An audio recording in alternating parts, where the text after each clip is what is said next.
Coucou, c'est moi Laetitia. J'ai écrit une nouvelle histoire pour toi. Tu es prêt? Si tu le veux bien, je t'emmène au pays magique de mes histoires. On y va? Installe-toi confortablement, c'est parti! Le rêve de Théo. C'est l'histoire de Théo, un petit insecte qui vivait dans le jardin.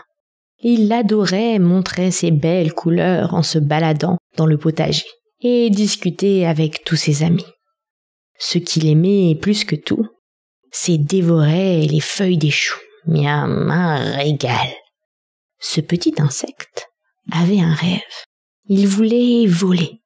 Et bien que ses amis lui disaient que ce n'était pas possible, puisqu'il n'avait pas d'ailes, lui, il sentait au fond de son petit cœur qu'un jour il volerait. Et il passait ses journées à admirer tous ces animaux qui volaient.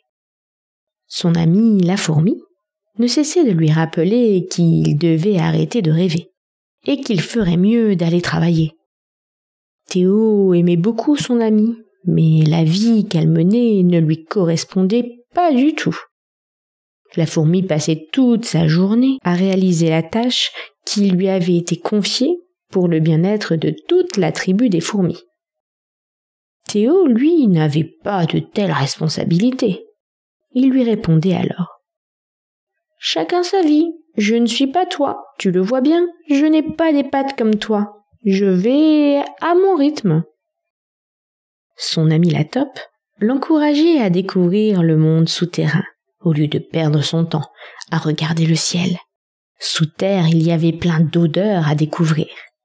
Oui, les taupes ne voient pas très bien, mais elles ont un odorat très développé. Théo aimait beaucoup écouter son ami lui décrire toutes ces belles odeurs qu'elle avait découvertes. Mais il lui expliqua que lui, ce qu'il aimait, c'était la lumière du soleil, et qu'il ne se lassait pas d'observer le ciel si magnifique. Ils échangeaient ainsi, chacun selon leur particularité. La beauté que l'une sentait et la beauté que l'autre voyait.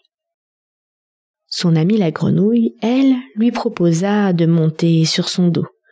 En sautant très haut, il aurait peut-être l'impression de voler.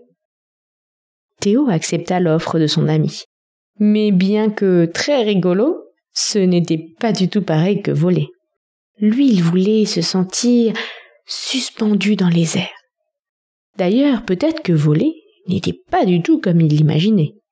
Il avait bien discuté avec certains insectes comme des abeilles ou des libellules, mais c'était très dur pour ces insectes de lui expliquer ce qui était naturel pour elle. Et Théo continua sa vie persuadé qu'un jour, il volerait. Il ne savait pas pourquoi, mais il sentait que c'était ce qu'il ferait. Peu importe ce que les autres pouvaient dire, cela lui faisait du bien d'imaginer son rêve. Un soir, il se sentit très fatigué. Il décida de se préparer un lit douillet pour bien dormir. Et il dormit longtemps. Il était si fatigué.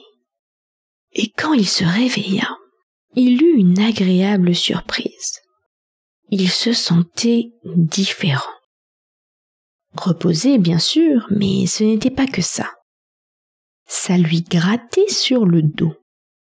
Encore un peu endormi, il ne comprit pas tout de suite ce qu'il s'était passé.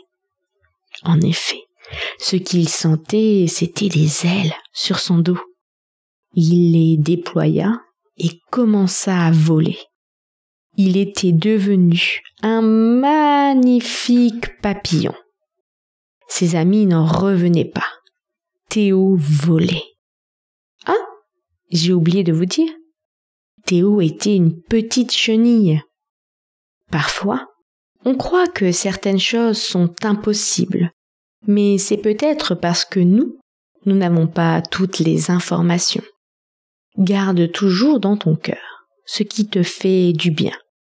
Et avant d'abandonner un rêve, tu peux te demander « Et si c'était possible ?»